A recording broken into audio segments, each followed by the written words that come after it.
كيف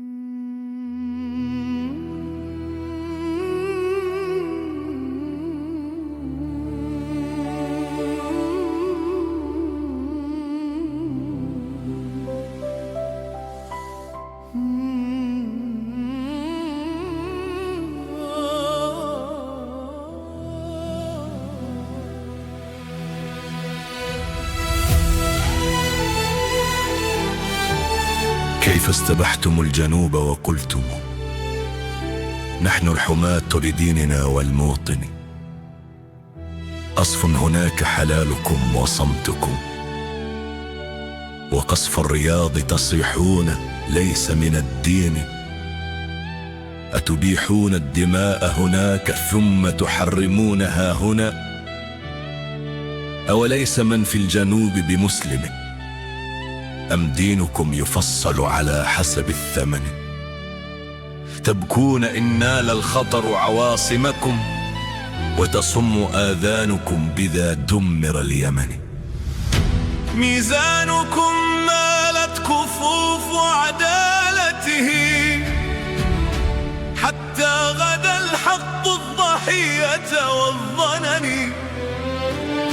كيف قصفتم حضرموت وأرضنا، والضالع الأبية في وجه المحن، وسفكتم دم الخيار من أهلنا،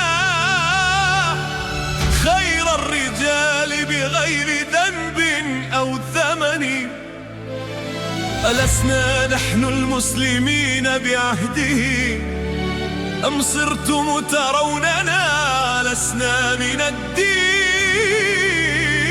دين الإله يحرم الدم الذي سفك البريء بأي أرض أو زمن.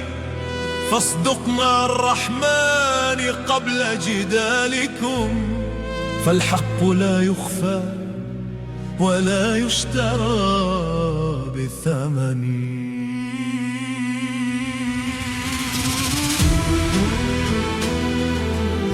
والظلم لا يبقى وإن طال المدى، لا بد يوما أن يزول ويفتضح. يا سعودية راجعي نفسك وانتبهي، قبل الندامة يوما لا يجدي الأنين. لا تغتري بقوة زائلة، في الصحارى قصفتم وأحرقتم المسلمين، ولما جادكم الرد صحتم أين الدين؟ أين كان الإيمان يوم سالت دماغنا؟ أم نسيتم بأن البغي منكم بدا وبانا؟ تذكروا بطش رب لا يجامل ظالما، كم أتى العيد والأحزان تملأ دارنا، كم ثكلى كم أرمنة وكم طفل حزينا، يصرخ الحزن في صوته أين وجه أبي؟ أين زوجي؟ أين أخي؟ أم أصبحوا تحت طينا؟ إن الدموع ستشهد الأيام بها، والدم يكتب قصة في كل حين، فالحق يبقى والدوائر تنثني، وسيرجع الميزان يوما للدين،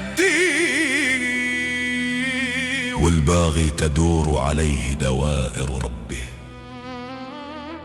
ويروق من نفس الكأس ما قد جرح.